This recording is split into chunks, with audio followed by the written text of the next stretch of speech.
So, time for tea talk. There we go. Bit of a top up there. Oh. Right, so I guess we're talking, cheers, about the walk we did on Sunday. Yes. Which was meant to be... Pockley to Helmsley. Pockley to Helmsley. It didn't actually turn out like that, No. but... Best laid plans and all that. So anyway, I can remember that we said we were going to park north of Beedlam, yes. which we absolutely did, so Yeah. it's good research. Well Just done a you. Quiet moorland road, and as we hoped, there was a lovely little bend, not blocking any gateways or any tracks or anything, and it was wide enough. Perfect, wasn't it? Oh, yeah, Perfect no. spot. Nobody was inconvenienced. Super bit of parking. It was near a bench as well, so did you see just on the other side of the road? Yeah. So lovely spot. And right at the beginning of the cart track, public footpath I wanted to use. Yeah, no, it's perfect. Absolutely Okay. perfect. And it just shows, doesn't it? Because I thought, as soon as we went through Beedlam, that we were looking at where we could park. But between the actual village and where we did park, there was no opportunity anyway. No, it's too narrow. Because we see them all the time, don't we? Cars that look like they're abandoned and look like they would be causing issues To farmers if yeah. they try to get a big tractor or something. You know, and the last thing we want to do is draw attention and cause issues and anything like that. But no, anyway, I can remember distinctly that, I mean, I say remember because it's, 4 days ago now we did it. 3 days, 4 days? 3 days. That we were walking on a path or a track that didn't look like it was used at all. No, so it was a proper stone track, so a cart track. Oh, yeah. But so overgrown and not downtrodden. No, so, not yeah, at all. I think that was probably used by the farmer because I couldn't see another entrance into that field, which was a wheat field, wasn't it? So that's why it'd be nice it's so high, because he's not been in recently. You know. Yeah, no, absolutely. So I remember that when we went down, we came across something, I think I commented on it, that we were coming to an open gate. And, you know, I said that, you know, we don't often see that because people are usually pretty good. You know, pretty good. But then when we got to it, it was plainly obvious because I think from the side that we were at, which was the field side, to the other side of the gate, which then went down through the wood, was about a 2.5 foot drop. It was literally at the gate end. Yeah.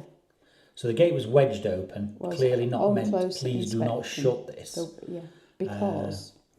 And obviously we found out later, because this walk took us back a little way on the way back, because you commented, didn't you, say, I bet that's because it'd be tricky to open on the way back. If you opened it and you were just loaded it, and then you went, whoa, well, going down. But yes, I know coming back up to it as well, but that would be hard coming up. But going down, if you've just opened and you're stepping off into a 2.5 foot drop. So I think just for... But I don't think, I mean, I'm considerably taller than you. I don't think I could reach. I don't think I could reach the latch for the gate. Oh, that's a consideration. From the low side of it. Yeah. So there's that. So people will be trapped, and then you'd struggle to climb, wouldn't you? Because you were so below your own body weight. No chance whatsoever. But anyway, when we went down that bit of a hill, again, it's amazing, isn't it, when you reminisce about a walk, be it 3 months, 3 years, or in this case 3 days ago, you remembered certain points. And daft little thing, that hunt fence we saw, I couldn't understand how and why that was there, because while there was an open field on one side of the fence, there was clearly a horse. I mean, is it a hack fence or is it a hunt fence? No, it is a hunt fence. Yeah. There was. It meant that they were coming through that wood, and that wood was so overgrown. There'd be no horses galloping or is it cantering? What's the one below that? For many a year. Yeah, it was a full thicket just grown into itself, wasn't it? So yeah, it was. And then the bit out was a quite cute little dingly dell from there up, and then it opened out again into the field. And for me, all the the cow parsley and another slightly more The nefarious. high cow's parley. It was taller than I was, so that was a bit tricky just to sort of navigate, especially following you, getting all the pollen flying at me. So Yeah, yeah. no, I'm sure of it. And from there we went up through, and then we arrive in Pockley, of course. And the gate, true to form, if there's a gate, I've every chance of opening it the wrong way. I've no idea why. You do it with doors as well. Yeah, Even though it'll just say just obviously my thing. It's a ting. But it took us out right in front of the church. I can't for the life of me remember the name of the church, but we went in. I did. Because we go into churches. What struck me was you sort of walked up the pathway along the side of the church, didn't you? But it had the most beautiful herbaceous border. It was, not some ropey, half-tended. It was lovely. Somebody was taking a real pride in that. Which is interesting, isn't it? Because we go in so many churches and they're in the diocese of, is it North Yorkshire or whatever, but they're only used 1 in 6. Yeah.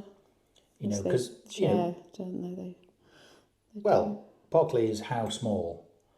We didn't go beyond the church, did we? But there would have only been a handful of houses up there. So I'm being generous if I say 20 houses. Very generous. For there to be a church there, which unfortunately, can't sustain a congregation every week. Every Sunday, but... So they use 4 or 5 or 6 churches. And I think St Gregory's Minster was in the same, should we call it a circuit? I don't know the term. So that hopefully the same congregation visit the other churches. So while it's not being attended every week, someone is definitely tending that garden. Yeah. Well, yeah, and like you say, the borders. It's lovely, and it was a lovely. What did we say? It was late Victorian, so it was Gothic revival. It was, a sweet little church, really. But I really noticed that. But of course, the thing about Pockley, which I'm sure people know if they know the village, is that it's got, should we say, half a dozen thatched cottages. And there was, of course, that one, the first one that we really came to, had been recently thatched. Now, I don't know why, but I assumed that they kind of removed... It went back to the wood type thing. Well, if somebody has their house retiled, they take the old tiles off, put new tiles on. But in this instance, they don't do that. In fact, I don't know if they do that every time, but they certainly didn't in this instance. They literally put the new straw on top of the old. You could see the layering. We saw a house not so far down the road that you could see, was it 3 different layers of old roof? So the roof was now about 6 foot thick, where they just put, new on top of old, on top of old, on top of old. Yeah. Never seen it before. But it was fantastic, and I thought, the guy was out there, wasn't he, painting his windows? And this was what time now? Let's think. Was it 3 o'clock? Yeah, something like that. But he was out there painting his windows, and jumping ahead. But 3 hours later, he was still painting his windows. Yeah. Didn't seem like he'd moved on much. Well, when we passed, he was having a chit chat with. Yes, he was. Obviously, some friends and neighbours who were walking their dogs. But so he was struggling to. But again, and they were little window panes. He had a lot of wood. But what a labour of love, painting the window frames of your thatched cottage in a tiny little village in North Yorkshire. But he wasn't complaining at all, was he? He was loving it. And I loved his thatch, though. I know, because it was just so messy. It was just waiting to be tended. And obviously they were coming back this week, weren't they, to crack on and sharpen it up. And well, it'd be interesting to go and have a look, because we've lived near houses that have had the caps done. And there's sort of a cycle to the upkeep that you have to carry out. So the artistry that's involved when they do that. I mean, they were beautiful, all the plaiting and everything. I mean, And we see owls carved into or sculpted from a bit of straw, but affixed to the top. Decoy owls, are they like absolutely. The fake herons, you see. Absolutely.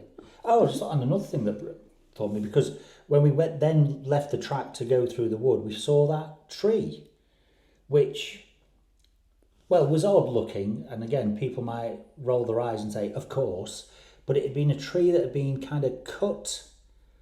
No, it hadn't been cut. I think it had died away. It deteriorated, hadn't it? Yeah. Down vertically. So it had kind of been dissected, so you saw a cross section, but it hadn't been cut so you could see knots of the tree where the branches were, because the branches were still branch-like, and the rest of the tree being eaten away a little bit. And it just amused me how I never thought that's how branches grow. They don't grow from the outside; they grow from the inside. There was a central core, yes, much slimmer, and then the bark had enveloped.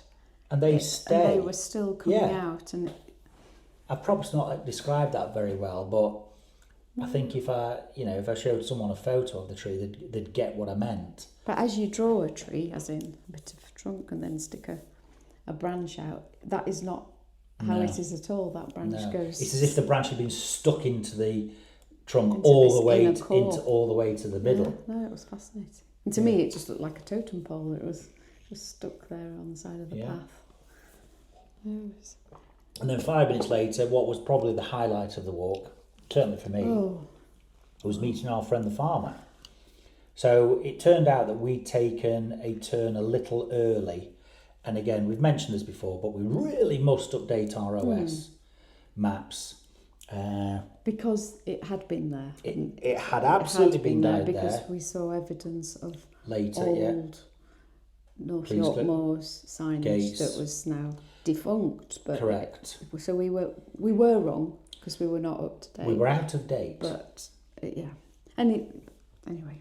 Well, we do what we normally do, which is, caught his attention, being uber friendly. I mean, I think I said to you, are we seeking permission, or are we? Well, what's the worst that can happen? I mean, someone's going to be a bit upset, but it's hard to be upset with someone that is obviously so friendly, seeking forgiveness. And that's what we did. We called him from a distance. He saw us. We engaged and said, have we gone wrong? I really do apologise. Looks like we've come down your drive and everything like that.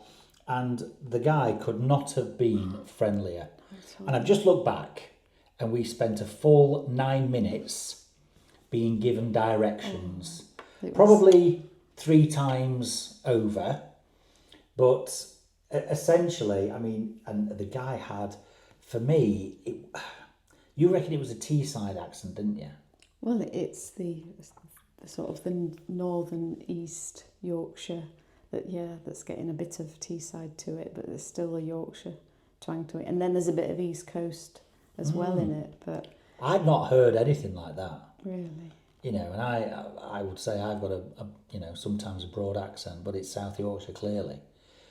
Doncaster, Barnsley kind of area, but his accent was fantastic. I mean, there were certain lines. What was the gate? What was down to the bridge? Can you remember what it was saying? So it said, go down this track, and then over the footbridge, and then when you get to the old hunting gate. He definitely didn't say over the footbridge or footbridge. Yeah, and then every time he told us a slightly different way, he'd start the process again. Yes. So you go down this track to the footbridge, over to the old hunting gate, and then we'd go right on that occasion, wouldn't we? And then I think. I mean, it was so endearing, and it was I'll remember it forever. There was a comedy sketch flying through my head all the way. I'll remember it for absolutely ever. Helping us. By those green trees. Yeah, those green trees. But it and was. You could absolutely tell that he knew it like the back of his hand, but he just. Oh, he could have said, turn at the third boulder. Yeah. He could have said that. Go down there and you'll see that I've been cutting some wood. I'm going to go into a West Country accent. It was fantastic. But obviously, as then we did that route, it was there actually when we started talking about Helmsley. Because I think he didn't roll his eyes. No, he didn't. He was like, you've got a bit to go yet then. Yeah. And we were like, no. So he did. So that was the third story. So to the old hunting gate, and you turn right, and then he did mention and you need to be right up on top of that ridge. And I thought, hang on a minute, that's Sunday afternoon, different, isn't it? So this was Sunday afternoon for us. If it was Saturday morning, we'd have had no qualms. If it had been out for another 5 or 6 hours, we'd got food, we'd got water, no bother. And this was the great thing about the walk. We didn't know where we were going to go. No. We set off with some kind of plan. Knowing that we'd get to the Tabular Hills and then we'd recognise. Yeah, and don't get me wrong, we're not out in the wilds of the Brecon Beacons or anything like that. No, but there's service issues out there. Of course there is, and you do need GPS or of course you do. good old-fashioned OS map because it's. But anyway, the two things you mentioned for me were through the scout camp and the ford. Yes. So as soon as we hit the scout camp, which they'd left, there was no scouts there. No, he thought they'd gone home, didn't he? So they'd but you could see how it was laid out because there was a massive open space. There was a couple of, I'll call them rudimentary buildings that were for shelter. Might have been a toilet block, but I'm not sure. They looked like sheds. But then, did you notice the 4 or 5 different barbecue areas or campfire areas? Yeah, again, I suppose it's safe because of forestry and wildfires. Different in my day, we didn't have any of that. But you could see how it was absolutely geared up. But that's all there was. And the seclusion of it, I felt that was really good because you always sort of worry about these places being sort of targeted, but it wasn't. It was. Well, you say that. I mean, can you remember? We'd left the campsite. There was a bit of a descent down to another building that looked like it might have been a. I think it was something to do with the gamekeeper because there were feeders and water, but was there for the birds? But I think the word I would use is unsavoury looking. Well, it was just they were out of place and they were so deep inland. It just something didn't smell right about it, did it? But we smiled. The vehicle wasn't right. Well, no, because it was a track, an unmade track. And anyway, we walked on. I hastened my step. Well, I don't know if you to, did. I mean, there's nothing to be gained. It could have been the gamekeeper, couldn't it? Of course, absolutely, and he'd been out to get his groceries and was just driving back with his mate. Absolutely, nothing to be gained by challenging anything other than being friendly and assume that they were the right people in the right place at the right time. Absolutely. And everybody's happy, but so while it was secluded, yes, then we did happen upon an incongruous vehicle. But anyway, nothing else to note. We carried on. They went about their business. We carried on with our business. And we got to the aforementioned Ford. And I think we probably pondered that for a good 3 or 4 minutes. And I think the water was clear enough to have, but in the middle it just looked like, for me, it could have gone over the ankle of my boots. Yeah, I think it would have done. And again, you only need to... It didn't look like it was crossed by walkers at all. No, it was only used by vehicles, and it was absolutely fine for a vehicle, no bother at all. But it was probably about a foot deep in the middle. And you don't know what a vehicle's done to all the stones and the rocks underneath. And it was flowing. Yeah, no, there was absolutely. For little people. It wasn't, a mill pond by any stretch. I didn't really want wet feet as well. I mean, and looking at the map, our out-of-date maps, we took a punt, didn't we? That about a mile further down, there was actually a path. But it didn't show that path actually carry on the other side of the beck. So we were, what's the worst that could happen? We'd have gone down there, and if we couldn't have gone there, we might have had to backtrack and blow our whistle and go across the floor. But anyway, luckily, we did find that path, having gone through, of course, before then, quite a big pen for, I don't know what a young pheasant's called. No, I don't. But they were a young pheasant. They weren't babies, they were just young. But they haven't got the tail feathers, have they? No, they were just... Then they looked, but there was thousands. What did we say? They looked like velociraptors. They were just Jurassic Park running around. It was like, because there were just hundreds of them everywhere and scattering. And I know everyone's got their own thoughts about, shooting and all the rest of it, but, it is an industry that is just synonymous with North Yorkshire, and You know, we know gamekeepers. On the moors, yeah, You and we know more than bringing a all few. the chicks in and Yeah, we know one guy that can round them up on a whistle. He's got them trained, which is a sight to be seen. But anyway, But the pen was intriguing because it was. we went through the little lock gate, didn't we? And it had a sign on the inside saying, the gate is locked on the other side, but you can put your hand through and get out, type thing, not to freak people out. Well, don't you think it was interesting how the path was clearly there well before the pen? Yes. Because it's kind of, oh, right, well, but you go through it. Yeah. You walk through someone's pheasant pen to the other side, and there's another gate, and out you go. Yeah. I mean, we had a moment not able to find the exit gate, didn't we? But we went to where it should be. Yeah, and followed our noses, and there it was. Because, of course, it's overgrown an awful lot because no one's kept the path clear. No.